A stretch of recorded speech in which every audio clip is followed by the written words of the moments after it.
Alors, bonjour à tous, bienvenue à ce séminaire en ligne. Donc, planning, budget, prévision, comment gagner en efficience. Donc, merci pour votre présence. Alors, je suis Zaya Lalou, ancienne contrôleur de gestion. Depuis 10 ans, j'accompagne des entreprises dans la mise en place de solutions de performance management IBM. Je suis chez IBM, donc société de conseil et d'intégration, partenaire exclusif IBM. Et je suis accompagnée aujourd'hui de Florence Mugnot, qui travaille chez IBM. Bonjour à tous, donc Florence Mugnot, je suis spécialiste de la solution qu'on va vous présenter aujourd'hui, IBM Planning Analytics, donc pour IBM France. Voilà. Donc, on va laisser Florence présenter la solution. Et ensuite, après la présentation de Planning Analytics, on passera sur du concret en présentant quelques use cases qu'on a pu mettre en place au sein d'Intis. Je vais vous présenter la solution tout d'abord avec quelques slides, mais l'idée c'est vraiment de partager avec vous un petit peu les écrans de la solution et ce que vous pouvez en faire. Donc on va resituer un petit peu le contexte de cette solution au travers de quelques slides et puis ensuite on passera à une démonstration de la solution avant d'attaquer les use cases. Donc la solution Planning Analytics, c'est une plateforme de gestion de la performance qui va couvrir un certain nombre de domaines financiers et opérationnels autour de l'analytique et de la gestion de la donnée.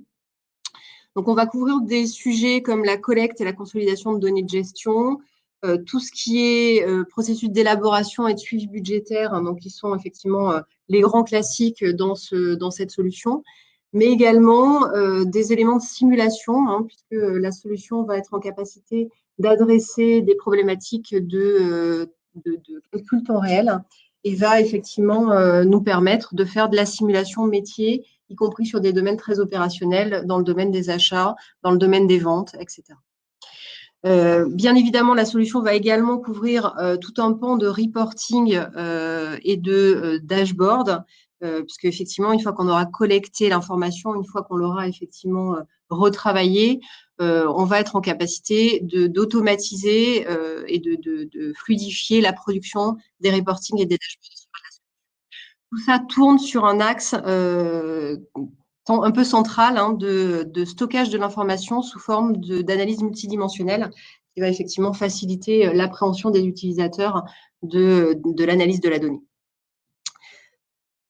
Donc, ce que vous pouvez attendre de la solution, donc c'est vraiment une solution qui se veut agile et flexible, sur lequel vous allez pouvoir porter votre propre processus, appliquer effectivement des mises à jour temps réel aussi bien sur les calculs, les projections que vous pouvez faire, qu'effectivement sur les données qui vont être importées dans la solution. Hein. Donc, on va centraliser de l'information et l'idée, c'est de gagner en rapidité et en fiabilité dans la constitution de votre information, pour effectivement dédier du temps à l'analyse plutôt qu'à la collecte simplement ou au contrôle de l'information.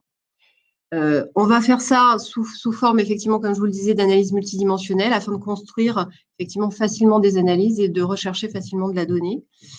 On va permettre également de conserver une grande traçabilité de l'information, hein, puisque toutes les informations, qu'elles soient importées ou qu'elles soient saisies par un utilisateur dans la solution, vont être tracées. Donc, on trace effectivement la source de l'information. On va tracer qui a saisi et quand également, de manière vraiment à avoir une fiabilité sur les traçabilités. L'information provient de calcul, l'information provient d'une donnée importée, l'information a été saisie par tel utilisateur à telle date. Et on va de cette manière-là, effectivement, tracer et auditer en fait, de manière simple l'information. Alors, l'idée, c'est bien évidemment de rendre les utilisateurs autonomes. Donc, on verra qu'on dispose d'interfaces pour cette solution qui sont basées soit sur du web, soit sur de l'Excel. Et l'idée, c'est vraiment de pouvoir rendre à l'utilisateur son autonomie dans l'analyse de l'information. Donc, vraiment une analyse self-service au travers d'interfaces modernes et ergonomiques et qu'on veut effectivement le plus intuitif possible pour les utilisateurs. La solution va couvrir un large pan de processus. L'idée, c'est vraiment de s'adapter complètement à votre propre processus, donc que ce soit processus budgétaire, processus de clôture mensuelle ou bien simulation métier. Donc, on va véritablement conduire le projet en fonction de vos besoins et la solution bénéficie véritablement d'une approche modulaire qui va effectivement nous permettre de faire croître l'application au fur et à mesure de vos besoins et d'avoir une grande adaptabilité en fait à l'évolution également de votre entreprise. Si on voit un tout petit peu les fonctions clés de la solution, comme je vous le disais, vous bénéficiez dans la solution d'un espace partagé accessible au travers d'un navigateur web que je vais vous montrer, pour tout ce qui est distribution à vos utilisateurs de tableaux de saisie dans lesquels ils vont pouvoir implémenter l'information en temps réel, des tableaux d'analyse, des tableaux de bord que vous pouvez mettre en place directement dans le web. À ça vient s'ajouter une couche d'explication et d'analyse de la donnée au travers de commentaires, de fils de discussion. Donc, on se veut vraiment une plateforme collaborative de manière à simplement partager l'information et la donnée au sein de l'entreprise. On dispose également pour cette solution d'un add-in dans Excel, puisqu'on sait que les contrôleurs de gestion généralement aiment bien cette interface Excel. Et donc, on garde effectivement une interface qui leur est familière, tout en offrant un stockage de l'information centralisé, un partage commun des référentiels et une centralisation également au niveau des règles de gestion qui sont appliquées dans l'entreprise et dans votre projet. Voilà, Excel, on garde le meilleur d'Excel en termes d'interface et on déporte effectivement tout ce qui est centralisation de l'information dans notre solution. Donc, vous avez tout un panel d'outils pour vous accompagner dans l'utilisation de la solution. Donc, on a beaucoup développé tout ce qui est tutoriaux, aide en ligne, blog, forum autour de cette solution. Donc, on a un écosystème qui est assez riche autour de cette solution au travers de nos différents utilisateurs et de la communauté utilisateur. Donc, on exploite effectivement cette partie-là au travers de notre solution. Voilà. Un tout petit mot sur comment est organisée l'information dans la solution.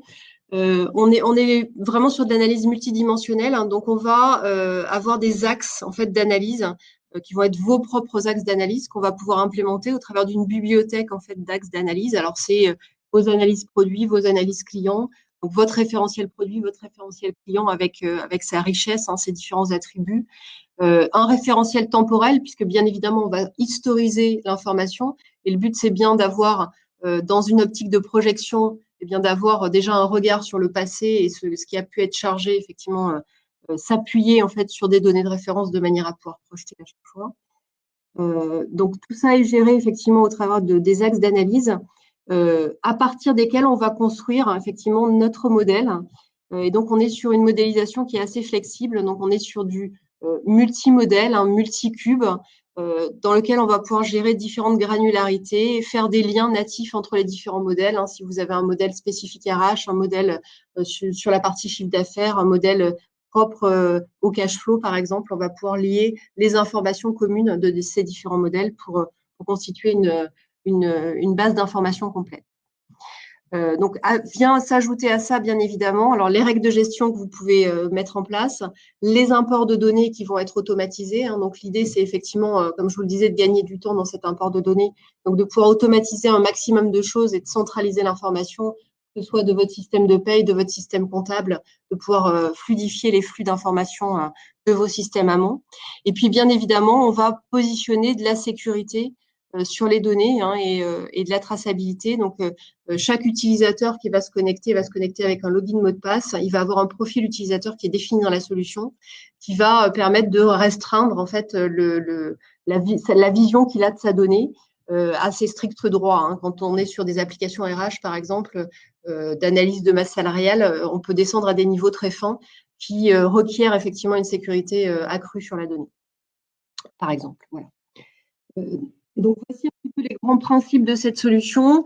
Alors, l'utilisation est assez diverse chez nos clients de cette solution. On en reparlera un petit peu au travers des cas d'usage tout à l'heure. On a à peu près 7000 clients dans le monde qui utilisent cette solution.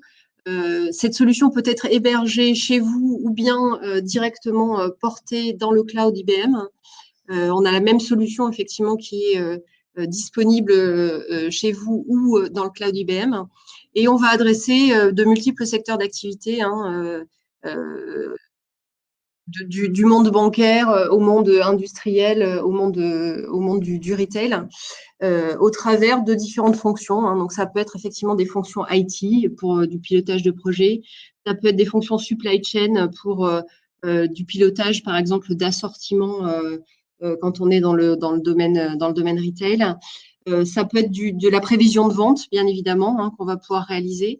Donc, et puis, évidemment, classiquement, hein, tout ce qui est élaboration budgétaire, à plus ou moins long terme d'ailleurs, hein, on va gérer des plans à plus multi-années, on va gérer de la clôture mensuelle, on va gérer du rolling forecast, hein, si vous êtes dans cette optique effectivement de reprévision en continu. Donc voilà un petit peu synthétiser sur ce slide les différents cas d'application qu'on peut retrouver. Ce que je vous propose maintenant, c'est de passer à la démonstration de la solution. Alors, je vais vous partager mon écran.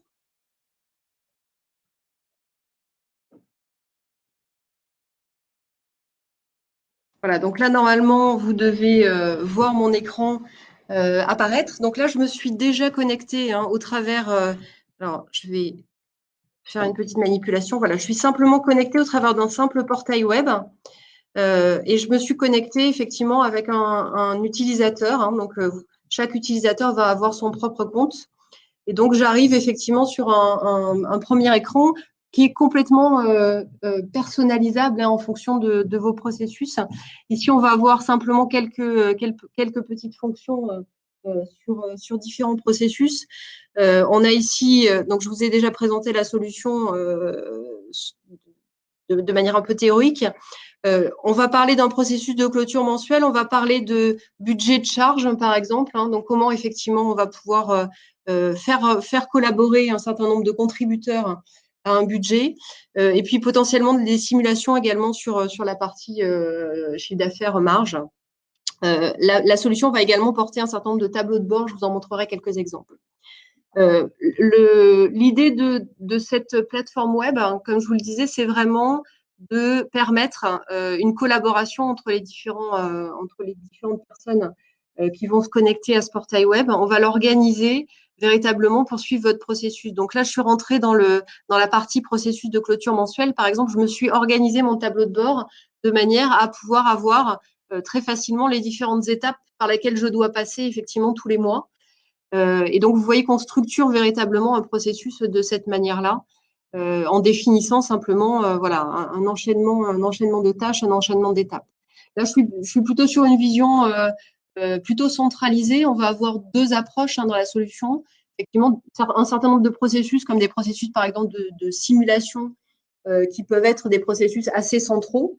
Et puis, on peut bien évidemment décentraliser l'information. Hein, donc, je vais vous montrer tout à l'heure comment on va pouvoir effectivement distribuer des liasses de saisie qui vont être remplies de manière temps réel par vos différents utilisateurs et surtout consolidées de manière temps réel par une équipe centrale. Donc là, qu'est-ce que je retrouve ici? Donc, je suis dans ma préparation de clôture mensuelle. Je peux mettre à jour mes paramètres. Ces paramètres vont guider en fait tout le contexte de l'application hein, sur un mois courant, une année courante. Je vais pouvoir bien évidemment dans mon processus mettre à jour mon référentiel. Donc, comme je vous le disais, on a différents axes d'analyse qui vont être paramétrés dans la solution. Vous en avez un exemple ici au travers du référentiel organisationnel, hein, par exemple. Donc, on organise effectivement les différentes entités ici. Hein. Donc, je retrouve une arborescence ici par pays et je peux potentiellement avoir différentes organisations qui évoluent bien évidemment au fur et à mesure du temps. Donc, je vais retrouver effectivement ces différentes organisations sous forme de hiérarchie. Donc, je vais avoir effectivement une agrégation native hein, de toutes les données en fonction de ces différentes hiérarchies. On va passer ainsi d'un référentiel à l'autre. Donc, j'ai mon référentiel entité, je pourrais avoir un référentiel de compte, mes différents référentiels temporels également, hein, les mois, les phases, etc. Et ensuite, je vais retrouver effectivement un certain nombre de référentiels qui sont stockés directement ici. Donc, voilà pour ces mises à jour. Alors ensuite, la manipulation de ces référentiels, elle est très simple. Hein, elle se fait directement à partir d'ici pour les référentiels qui sont maintenus directement dans l'application. Bien évidemment, il y a un certain nombre de référentiels qui vont faire l'objet simplement d'un processus d'import. Hein. Vous avez déjà des référentiels existants dans vos systèmes sources. Eh bien, on va venir les récupérer ici de manière à modéliser l'information comme vous la souhaitez. Bien évidemment, on va pouvoir importer de la donnée, comme je vous le disais, dans l'application. Donc, je vais pouvoir mettre à disposition de mes utilisateurs des écrans de manière à ce qu'ils exécutent des processus d'import de la donnée. Alors, ça peut être également, là encore, fait de manière complètement automatisée, hein, c'est-à-dire que j'ai par exemple un import qui est programmé et qui va s'exécuter tous les jours à une certaine heure, par exemple, ou bien toutes les 2 heures en processus de clôture, par exemple, je viens rafraîchir l'information qui est contenue dans mon système à partir de système amont. Mais je peux également donner à l'utilisateur la possibilité directement d'aller exécuter un import en lui donnant des informations sur effectivement un retour. Donc là, je l'exécute à partir d'un fichier. Ça pourrait être également à partir d'une source de données directement à partir de vos systèmes. Donc là, j'ai une erreur sur l'exécution de mon fichier et je vais pouvoir tracer directement effectivement l'erreur qui a été à l'origine effectivement de mon problème d'import. Donc là, je vois par exemple que j'ai un compte de mapping qui est manquant, effectivement. Je retravaille l'information lorsque je l'importe. Je vais passer effectivement d'un plan de compte local à un plan de compte groupe. Et du coup, je vais avoir directement maintenu dans l'application une table de mapping entre ces différents comptes. Et donc là, effectivement, je constate que mon import a généré un nouveau compte local qui n'était pas mappé avec mon compte groupe. Donc, je vais pouvoir directement, par cet intermédiaire, venir mapper l'information. Donc là, on est sur des cas qui sont assez simples, mais on peut effectivement faire un certain nombre de transformations assez importantes lors de l'import, un certain nombre de contrôles également de l'information qui vous évite ensuite effectivement d'avoir à recontrôler simplement la donnée. Donc là, mon processus, c'est par exemple exécuté de manière correcte. Ensuite, je vais passer par un certain nombre d'étapes. Donc, bien évidemment, j'ai les données importées que je ne vais pas toucher, mais je vais pouvoir, pourquoi pas, faire des ajustements directement dans la solution à partir des données importées. Donc, passer des ajustements manuels, par exemple, au travers de journaux d'écriture. Donc là, vous avez des exemples, par exemple, sur un certain nombre d'éléments que vous pouvez faire au travers de journaux de reclassement de comptes, par exemple, par rapport aux données que vous avez importées. On va pouvoir également, pourquoi pas, faire de la saisie ou de la réconciliation au niveau de comptes intragroupe. Donc là, effectivement, vous voyez que j'ai une structuration de mes entités qui sont par zone géographique. On pourrait bien évidemment avoir une autre structuration de mon axe organisationnel. Mais là, effectivement, bien, je viens déclarer directement des éléments intragroupe et puis arriver à réaliser directement dans la solution, pourquoi pas des rapprochements dans toujours ce processus de clôture. L'idée, même chose sur la partie allocation, vous avez également la possibilité, pourquoi pas, de redéfinir des clés d'allocation. Donc là, j'en ai un petit exemple. Par exemple, l'entité Italie va faire des allocations en fait sur les frais de personnel détachés à d'autres entités du groupe. Et donc, je vais avoir des clés d'allocation qui vont être basées, là encore, sur des inducteurs, alors qui peuvent être des comptes, qui peuvent être des inducteurs sous forme de clés d'allocation qui ont été prédéfinis. Et donc là, vous voyez effectivement les allocations qui sont réalisées directement à partir des montants à répartir. Voilà des exemples sur ce qu'on peut retravailler en fait comme données à partir de ce processus-là. Ensuite, vous allez avoir bien évidemment la restitution des éléments que vous avez importés et des éléments que vous avez retravaillés. Alors, au travers de différents tableaux qui peuvent être mis à disposition de l'utilisateur, mais également à partir d'analyses qui peuvent être faites de manière complètement ad hoc par un utilisateur. Donc, voilà un exemple assez classique sur une présentation de PNL avec une comparaison réel budget. Vous allez également pouvoir avoir des tableaux d'analyse qui sont assez dynamiques et qui permettent, par exemple, de tracer l'information entre un montant converti et puis une contribution finale sur les différentes entités du groupe telles que je les ai.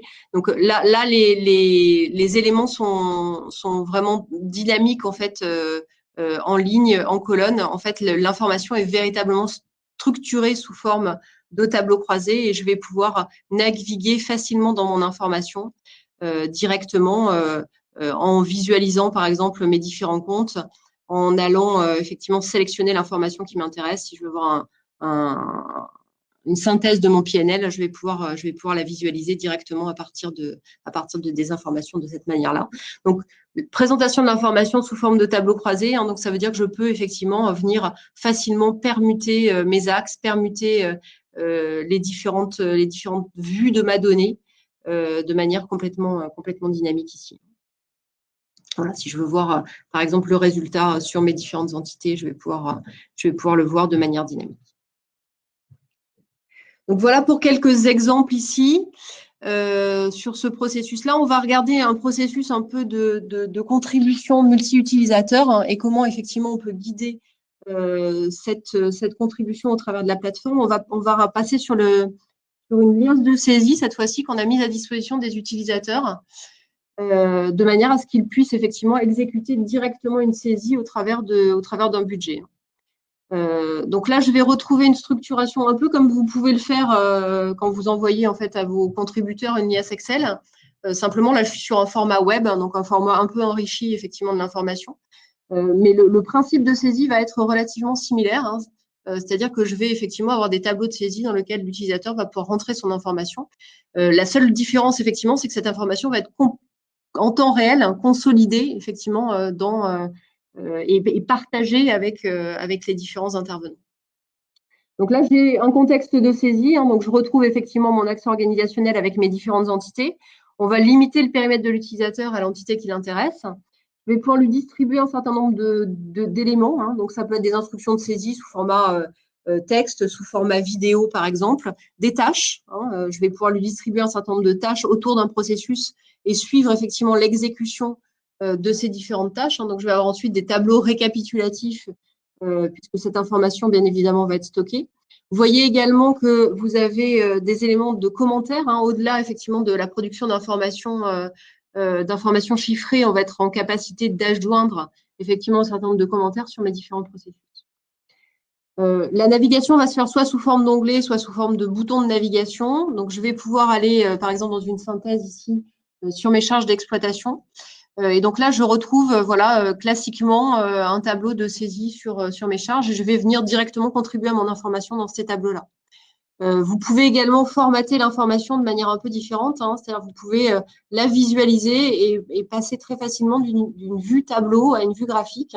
Donc, vous avez véritablement un panel en fait de visualisation graphique que l'utilisateur peut lui-même d'ailleurs venir manipuler de manière complètement autonome.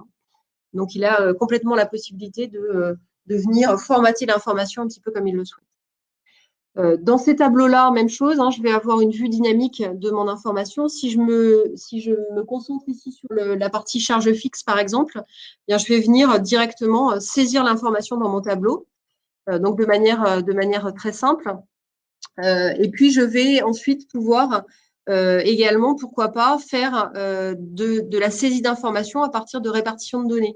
Donc, je vais, par exemple, pouvoir dire, je vais réaliser mon budget directement à partir d'une phase précédente, hein. Donc, par exemple, aller chercher un réalisé N-1.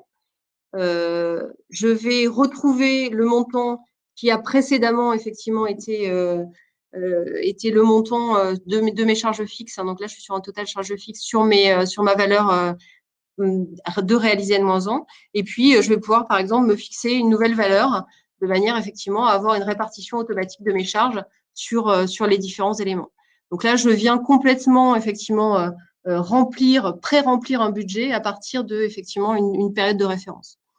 Je vais ensuite, évidemment, pouvoir directement modifier mon information et venir ressaisir une information qui, elle-même, sera directement consolidée.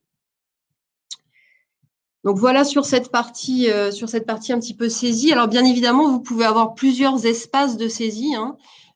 Donc là, j'ai un exemple assez simple sur des charges mensualisées, mais vous pouvez également synthétiser l'information sous forme de différents modules. Donc par exemple ici, des éléments d'investissement sur lesquels je vais venir directement déclarer en fait un certain nombre d'investissements prévus qui vont me permettre effectivement de calculer, par exemple, des amortissements de manière automatique. Je vais avoir, pourquoi pas, une déclinaison sur des actions marketing qui sont planifiées, hein, et donc là, je vais lister mes actions marketing avec une date de début, une date de fin, de manière à ce que ma prévision s'exécute de manière automatique. Ou bien, je peux avoir des modules également, par exemple, sur les charges salariales, hein, pour lesquelles là, je vais redescendre un niveau détaillé de mon information, par exemple par type de poste, voire par matricule, de manière à effectivement planifier, par exemple, un nouveau poste, ou bien ajuster effectivement des pourcentages d'augmentation, ou bien effectivement prendre acte d'un certain nombre de mouvements de personnel, hein, par exemple, qui seraient planifiés dans mon exercice budgétaire. Tout ça s'appuie effectivement sur potentiellement des tables d'hypothèses, hein, dans lesquelles je vais venir directement rentrer mes hypothèses pour avoir un système calculatoire qui, de manière automatique, va me permettre de recalculer en fait la donnée directement à partir des hypothèses que j'aurai renseignées. Donc, je n'arrive pas. Donc voilà, même chose au niveau de la masse salariale là par exemple, hein, vous avez des taux d'hypothèse sur des taux de charge. Alors là, je suis plutôt sur une entité américaine, mais on peut effectivement planifier un certain nombre de choses de manière à arriver à partir de mouvements d'effectifs et à partir d'import de salaire, arriver à recalculer en fait de manière projetée en fait un salaire chargé. Donc voilà un certain nombre d'exemples sur l'application. Bien évidemment, l'application va également comporter en fait tout un espace en fait de collaboration, hein. Donc, je vais avoir des espaces partagés, des espaces personnels dans lesquels les utilisateurs vont eux-mêmes pouvoir créer leurs propres analyses. Vous allez pouvoir leur partager bien évidemment des liasses de saisie, des liasses d'analyse, des liasses de restitution, mais ils vont eux-mêmes pouvoir directement construire leur analyse dans la solution. Petit exemple, par exemple, ce qu'on peut faire encore sous forme de restitution, vous avez toute une partie, on l'a vu un petit peu sous la forme sous les différents graphiques qu'on pouvait réaliser. Vous avez toute une partie de dashboarding, hein, dans la solution qui peut être fait de manière automatique. Et donc, vous pouvez effectivement mettre en forme votre information sous forme de tableau de bord, hein, donc avec des chiffres clés, avec vos indicateurs clés, avec la visualisation effectivement de l'information sous forme de cartes, sous forme de différentes typologies de graphiques. Et par ce système de filtre, bah, vous avez effectivement directement votre information qui est mise à jour sur les différents points de vue qui vous intéressent. Si ça m'intéresse de voir directement les chiffres de la France, je vais pouvoir faire un focus, hein, et partir d'une information très agrégée pour redescendre dans le détail. Donc voilà quelques exemples sur les différentes typologies de restitution que l'on peut réaliser, au-delà effectivement des restitutions un peu plus standards, qui sont des restitutions sous forme tableau. Donc voilà pour ces différents éléments. Si vous le voulez bien, on va passer à la partie use case, avant de vous laisser un petit peu de temps s'il y a des questions. On repasse à la partie présentation, et du coup, je vais laisser la main pour la présentation du use case. Nous allons donc passer à quelques use cases, c'est-à-dire des exemples de mise en œuvre de la solution. Donc, comme vous pouvez le voir ici dans la présentation, on va retrouver différents types de sociétés. Ça peut aller de la grosse structure à la PME et, comme le disait Florence, ça peut être dans des services financiers comme chez des commerciaux ou au niveau des industriels. De plus, la mise en place de cet outil peut se faire dans le cadre de la mise en place d'un nouvel outil, de refonte SI, de migration ou de conception globale. Dans notre premier exemple, c'est une société de recyclage et de revalorisation des déchets. Donc, dans ce premier exemple, a été mis en place la solution pour des besoins de simulation et de reporting. C'est une société qui évolue dans un contexte réglementaire très fort et donc avec des règles de gestion qui évoluent tout le temps. Ces règles de gestion étaient partagées donc à la fois par le contrôle de gestion et les opérationnels. Et donc, le service informatique et financier devait être à même de pouvoir gérer ces évolutions constantes, ces modifications de barème, etc. Après la mise en place donc, de cet outil, on a pu constater donc, au niveau des utilisateurs une flexibilité donc, dans la règle de gestion, ce qui était le but premier, mais in fine, un système d'information beaucoup plus performant, une autonomie des utilisateurs finaux.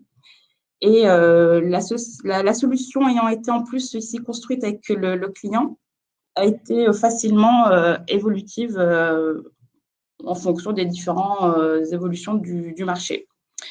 Ça a ajouté également plus de sécurité avec un partage de l'information. Et grosso modo, en termes de temps, on est passé d'une saisie qui impactait plus de 700 entités. Et la saisie est passée de 15 minutes à une saisie quasiment instantanée, donc quasiment 2-3 secondes par une entité, donc ce qui n'est pas négligeable.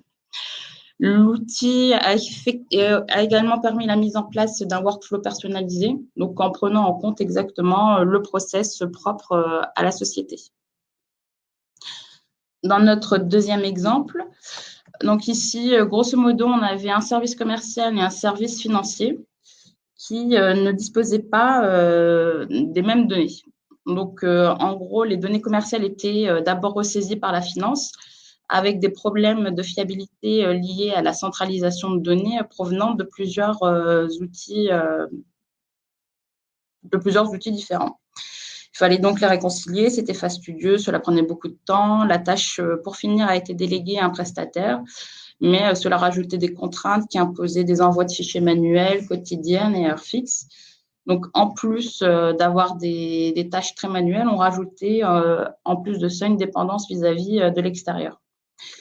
La mise en place ici de l'outil a permis de mettre en place vraiment un outil de pilotage qui a permis d'automatiser l'intégration des données, la réconciliation des données provenant de systèmes complètement différents et de fiabiliser derrière les données du reporting, des financiers et de reporting qui ensuite étaient poussés à la DG. Donc, au final, le commercial se connectait tous les matins et récupérait de façon automatique les dernières données de la veille. Pour montrer un autre exemple, on va parler du cas de l'entreprise qui travaille dans de l'agroalimentaire. Donc ici, il avait besoin de faciliter, de coordonner ici l'optimisation de ses tournées de livraison. Avant la mise en place de la solution, il construisait manuellement l'organisation de ces tournées au jour le jour. Une fois qu'il les construisait, les envoyait ensuite manuellement à chaque transporteur. Il envoyait son fichier Excel. Donc, c'était lourd, ça prenait du temps, risque d'erreur. L'information n'était jamais partagée. Et surtout, le problème, c'était que le client ne pouvait pas anticiper ici donc cette tournée de livraison. L'outil mis en place a permis donc l'automatisation et l'envoi quotidien des parcours de livraison à chaque transporteur, donc qui le recevait automatiquement par mail. L'outil, donc comme on l'a vu au niveau de la présentation, a permis de mettre en place une interface web beaucoup plus graphique, facile d'utilisation. Les tableaux de bord ont permis aussi de confronter facilement les prévisions avec ce qui avait été réellement expédié et du coup un meilleur taux de fiabilité des prévisions, une meilleure anticipation. Et au final, au fur et à mesure de l'utilisation de l'outil, on a pu avoir des tournées beaucoup plus optimales. Si on prend un autre exemple de la slide, on va parler ici du retail et du commerce. Donc, ici, on avait un client qui avait besoin quotidiennement de retravailler son reste à faire sur le mois en cours et un reste à faire par magasin et par jour. Donc, avant cela, comment il faisait? C'était des fichiers Excel qu'il récupérait de chaque magasin tous les jours, une consolidation et une projection à la mi-mine au magasin.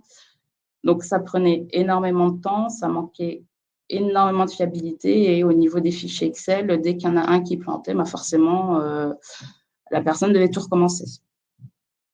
Ici, on a mis en place l'outil. Donc, l'outil a permis dans un premier temps une récupération automatique des données, donc de chaque magasin, tous les jours. En mettant en place l'automatisation des données, on a pu mettre en place des contrôles de cohérence sur ces fichiers qui étaient récupérés. Si une personne n'avait pas mis à disposition un fichier, il était automatiquement alerté, etc. Ensuite, une fois ces données réconciliées, consolidées, on pouvait passer au calcul des atterrissages. Donc, ici, les calculs d'atterrissage étaient faits automatiquement et on a pu mettre en place là-dessus aussi des contrôles de cohérence sur les résultats obtenus. Par exemple, une alerte est générée si l'algorithme générait un reste à faire négatif ou si le reste à faire était supérieur de plus de 40% par rapport au budget, etc. L'outil recalculait également un reforecast, donc c'est-à-dire sur 12 mois glissant automatique du chiffre d'affaires prévisionnel. Et donc, cette anticipation a permis une meilleure estimation des besoins en ressources, des meilleurs besoins en matériel, etc.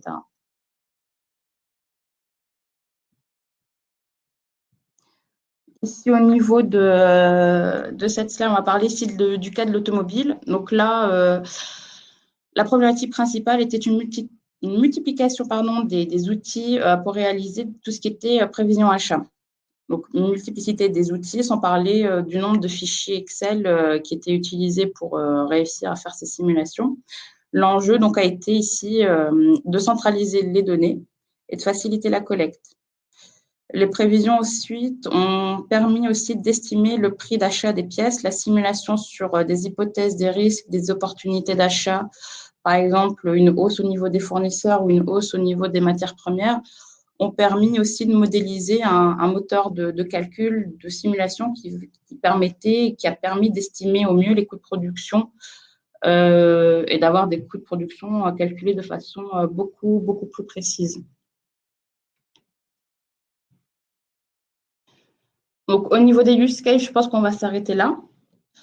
Si vous avez des questions concernant la présentation sur les use cases, on vous laisse la main.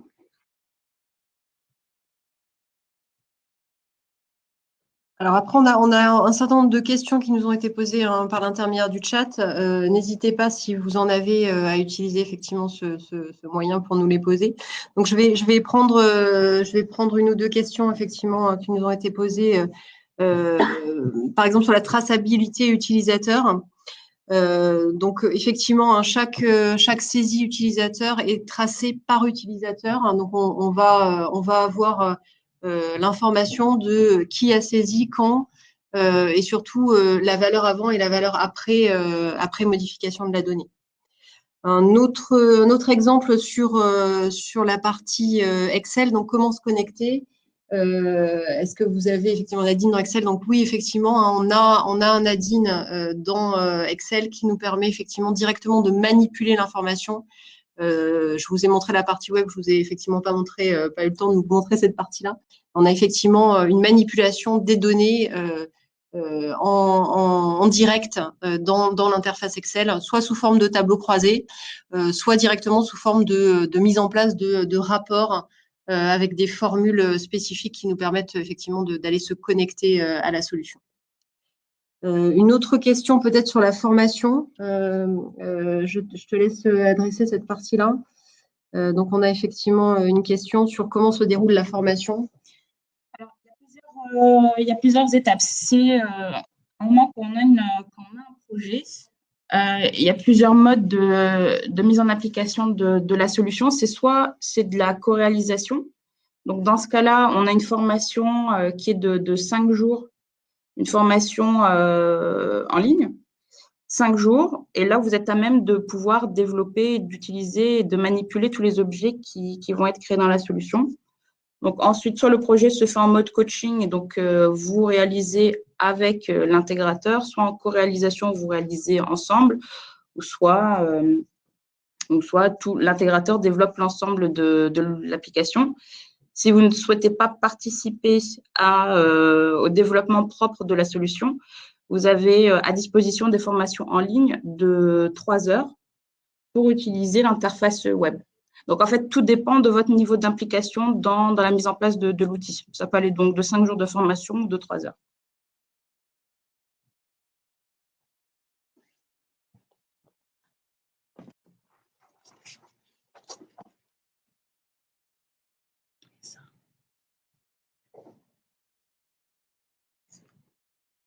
Alors, on regarde s'il y a d'autres éléments.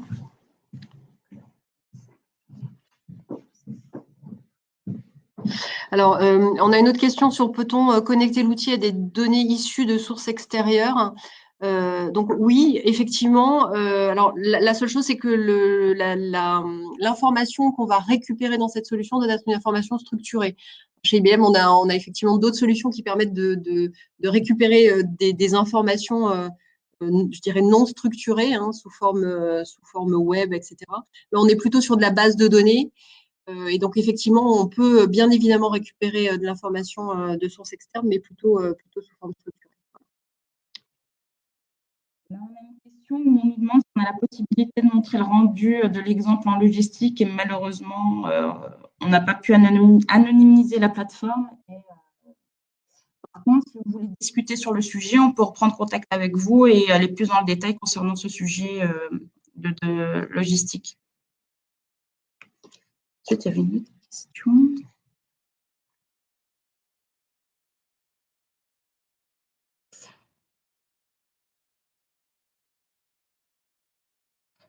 Sinon, on a une autre question concernant la disponibilité de l'offre. Donc, c'était en cloud ou en on-premise.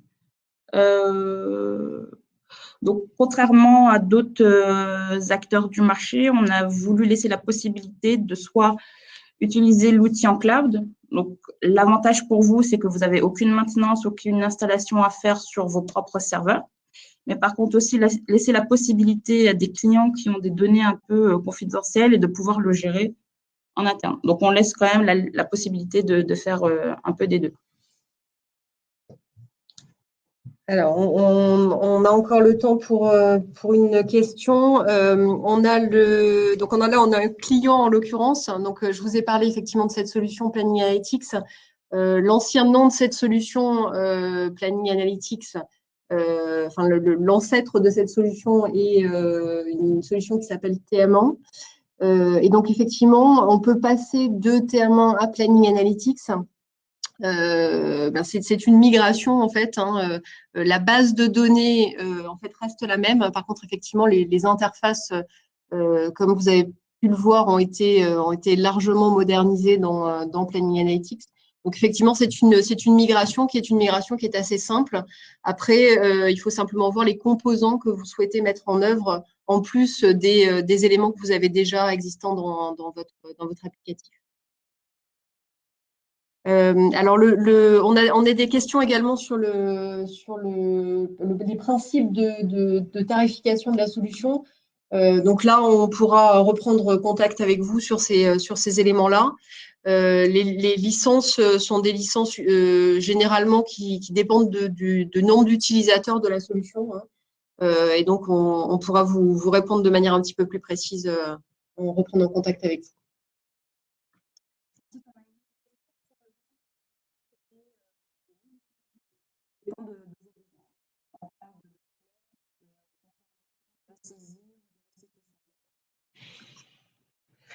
Alors, on avait une autre question sur le nombre de licences. Était-il illimité? Donc, oui, le nombre de licences est illimité et tout dépend en fait de vos besoins en restitution, en saisie, en administration. Donc, c'est tout à fait évolutif. Alors, on a une autre question sur comment migrer les développements faits dans TM1. Donc, c'est ce que disait Florence. En termes de développement, les objets créés sont exactement les mêmes. La couche que vous venez de voir, c'est une couche supplémentaire. Donc, c'est un nouvel add-in, on va dire, Workspace, où là, il va falloir reprendre les cubes existants, les dimensions existantes, et travailler sur une présentation des pages, des boutons, sur la navigation. Mais les développements qui ont déjà été faits à un instant T sont complètement transposables. Règles de gestion, processus, sécurité, tout ça est complètement récupérable dans l'état.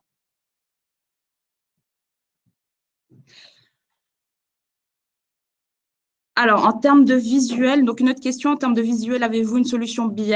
Et oui, donc anciennement, cet outil s'appelait Cognos. Et donc, comme TM1 devenant Planning Analytics, Cognos est devenu Cognos Analytics. Tout à fait.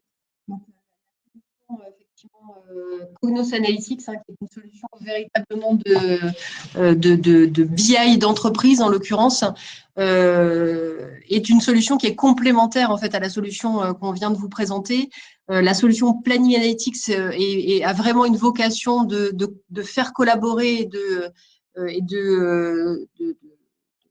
d'organiser en fait une saisie utilisateur.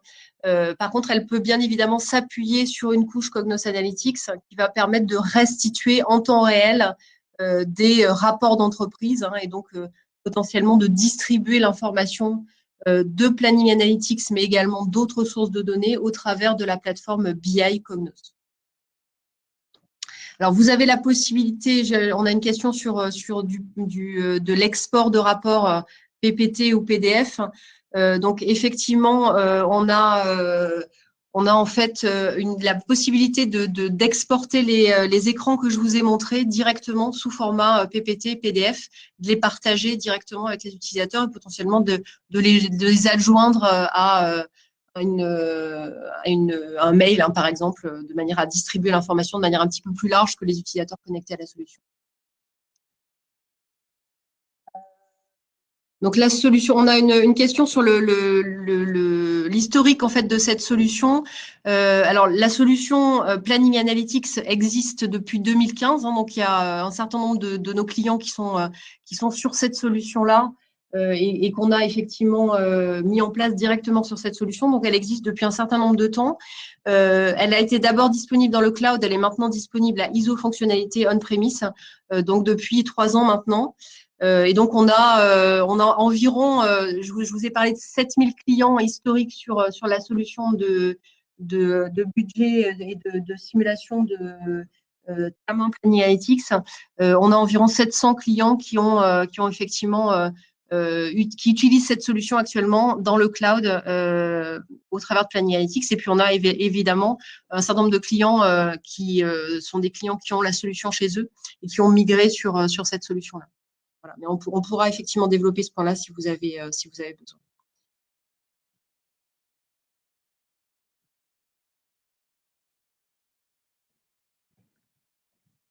Alors, on a une question, c'est peut-on rapidement migrer de TM1 vers Planning Analytics? Donc, le plus long, ça va être la mise en place des serveurs si vous êtes en mode on-premise. La mise en place des serveurs, ça, quand on prend en compte juste l'installation, ça prend 2 jours. Donc, après vous, avoir vos process en interne. Mais en termes de migration des objets TM1, c'est une copie d'objet et un redémarrage de l'instance et on retrouve à un instant T exactement l'équivalent. On va arrêter là. S'il y a des questions complémentaires, on pourra bien évidemment revenir vers vous pour les adresser de manière plus précise. Un grand merci pour votre participation. Et puis, on va donc clore maintenant ce webinaire. Merci à tous. Merci.